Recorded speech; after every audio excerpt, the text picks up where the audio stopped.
देखिए, जो mining belt है रिया का, यहाँ इस नदी का स्वरूप पिछली बार भी जब मेघराज सिंह एंड पार्टी थी, नदी का स्वरूप बिगाड़ दिया। जब लीज आवंटित होती थी, इनको ये कहा जाता है नदी क्षेत्र के बीच से 45 मीटर छोड़ के, और नदी के बीच में अगर आप करते हो तो 3 मीटर गहरा, इससे ज़्यादा नहीं। ये तो 30 मीटर गहरा कर दिया, कई जगह पानी आ गया। तो फिर जहाँ नीचे ग्रेवल निकल गया वहाँ तो पानी आएगा, रुकेगा नहीं, चला जाएगा सीधा। तो नदी का स्वरूप बिगाड़ दिया। अब्दुल रहमान का जो प्रकरण है सुप्रीम कोर्ट का, उसका सीधा उल्लंघन है। और हम भजनलाल जी से मांग करते हैं कि आप माइनिंग नीति में बदलाव करके किसानों को छोटे पट्टे दें, 1-1 हेक्टेयर के पट्टे। जो अपनी ज़मीन में लेना चाहे ठीक है, नहीं लेना चाहिए तो नहीं ले बस। और आप ये कह रहे हो कि वो फिर नदी से ही खोदेंगे, तो फिर आपकी पुलिस लगेगी, नाके लगेंगे रॉयल्टी के। तो किसानों को छोटे पट्टे दें। ये तो एक माफिया से मुक्ति मिली, दूसरे माफिया आ गए, सारा खोद के कबाड़ा कर देंगे। और सबसे दुर्भाग्य इस बात का है कि 5 जो माइंस यहाँ अलॉट हुई है, उन 5 में 5, 7, 10 पॉलिटिकल लोग हैं। नागौर का एसपी भी इसके अंदर है, और रिश्तेदारी भी बहुत से लोगों के हैं। तो इस तरह आप देख सकते हो कि हम बहुत से mining engineer, RS, IAS, IPS, MLA, पूर्व मंत्री, पूर्व सांसद, कांग्रेस बीजेपी के साथ में अलायंस पार्टनरशिप कर लेते। और इनका कुछ ज़्यादा है भी नहीं अपने लोगों का। जो यहाँ के लोग जिसको लेकर आंदोलन करें, करणी माता जी का मंदिर और इसको लेकर 5 नंबर माइंस के लिए, ये 5 नंबर माइंस है, 13 नंबर माइंस के लिए, इसमें सारे बड़े लोग हैं बाहर के। हमारे वाले ये जो घूम रहे हैं यहाँ पे, किसी का 1% होगा, किसी का 1.5, किसी को लाख रुपए में नौकर रखा, किसी को 1.5 लाख में। इनको तो भगा दें, कुछ भी नहीं मिलना। लेकिन इन्होंने ठेका ले लिया, हम ले आएंगे साहब, आप गाड़ियाँ पार कराएंगे। तो ये बहुत बड़ा दुर्भाग्य है कि आज़ादी के 75 साल बाद अगर लॉ एंड ऑर्डर की ये स्थितियाँ मर जाए। पिछली बार भी बजरी को लेकर बहुत बड़े आंदोलन राजस्थान में मैंने किया, 1 दर्जन रैलियाँ करी, और उसके परिणाम स्वरूप बजरी सस्ती हुई राजस्थान के अंदर। हम चाहते हैं कि किसान को, आम मजदूर को, गरीब को बजरी 100, 125, 150 रुपये के अंदर पर टन बजरी मिलनी चाहिए। या जिस तरह 13 नंबर माइन से इन्होंने 2-3 लाख स्टॉक इकट्ठा कर लिया, ये तो गलत है। हम ये चाहेंगे कि इस स्टॉक की जांच करें। ई रवन्ना अगर स्टॉक का है तो कितना कर सकता है। आनंद फान में इन्होंने किया। एक तो पिछली बार जब मैंने मेघराज सिंह के खिलाफ एफआईआर भीलवाड़ा, रिया और जोधपुर बाड़मेर में हुई, उसमें 294 करोड़, 2 का ही निकला, अभी 350 करोड़ का निकल गया। तो इससे अंदाज लगाओ कितना पैसा कमाते होंगे। रेत से कितना पैसा कमा रही है सरकार, कितना कमा रहे इनके अधिकारी, और कितना कमा रहे नेता। तो गरीब आदमी फिर कहाँ जाएगा? इसके पास तो रेत ही बेचारे के पास। तो गरीब को रेत बेचने दो, चाहे जिप्सम हो, चाइना क्ले हो, सैंड स्टोन हो, लाइम स्टोन हो, इनको खाली करके किसानों को उनके खेतों के अंदर पट्टे दिए जाए। और बड़ी कंपनियां जा रही है, हमको बड़ी कंपनियों का विरोध कहीं नहीं कर रोजगार का, लेकिन कोशिश ये करें कि उपजाऊ जमीन नहीं देके उनको सरकारी ज़मीन उनको दी जाए। अगर गोचर आप देते हैं तो उसके बदले उतनी ज़मीन ली जाए। ये सरकार का रूल भी है। तो ये दुर्भाग्य है, 13 दिन से यहाँ के लोग बैठे हैं। और सबसे बड़ी बात कि बीजेपी के चेयरमैन खुद बैठे हैं, गिरिराज लाल जी, और इस इलाके से बीजेपी को भारी बहुमत मिला था। और लोगों का ये कहना कि एमएलए इसके अंदर पार्टनर तो क्या, मतलब हर लीज में इलाका है तो 2%, 4%, 5% हर जगह रख लिया होगा कि भाई एमएलए का रख लो ताकि चिल्लाए नहीं। ये करते हैं। और भी कई पॉलिटिकल लोगों का नाम आया, हमारे नागौर की पूर्व सांसद ज्योति मिर्धा का भी नाम है, जो जेंटिया की माई चालू की। आप देखिए, अगर नेताओं को रेत का ही धंधा करना तो फिर नेता क्यों बना है? रेत का काम कर लो ना, व्यापारी बन जाओ। अब व्यापार भी करना, नेता भी बनना, इसी जनता का खून चूसना, यही लूट खसोट करना, और फिर भाग जाना, टाटा बाय बाय, कैसे करने देंगे भाई? अब जवानों को जगना होगा, किसानों को जगना होगा, अपने हाथ में कमान संभालनी होगी। नौजवान जब बदलता, जमाना बदल जाता।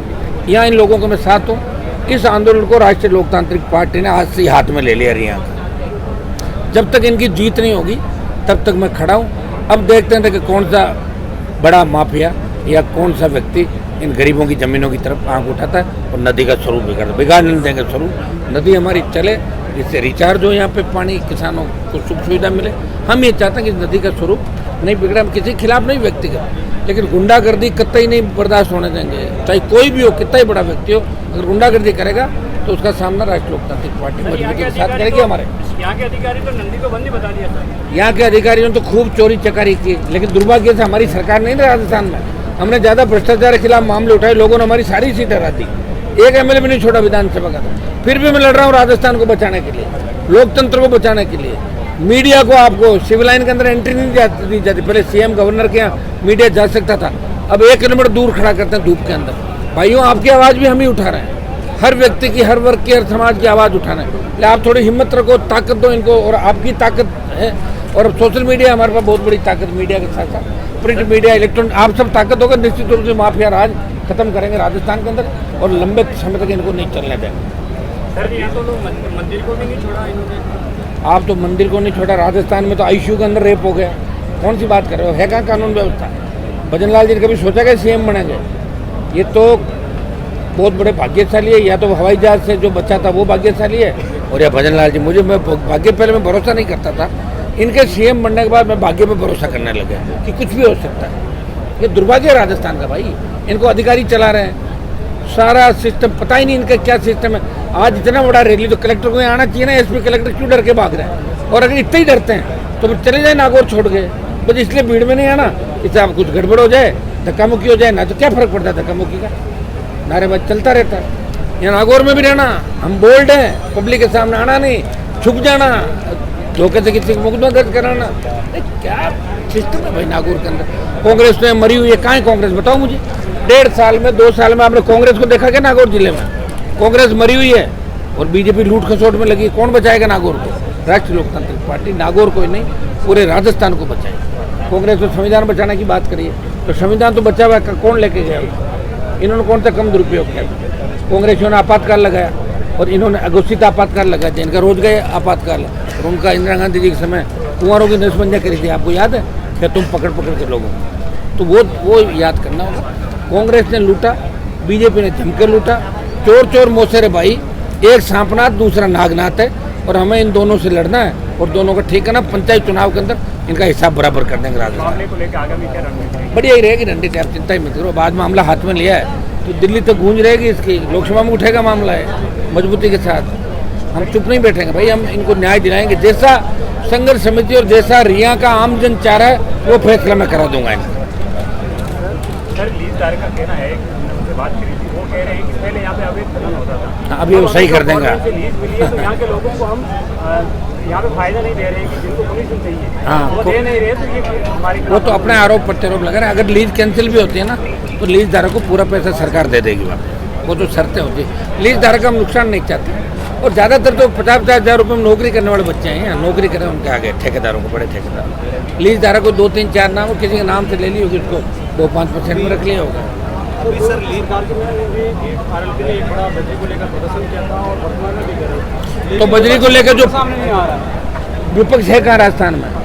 विपक्ष कांग्रेस नहीं, राष्ट्रीय लोकतांत्रिक पार्टी विपक्ष है।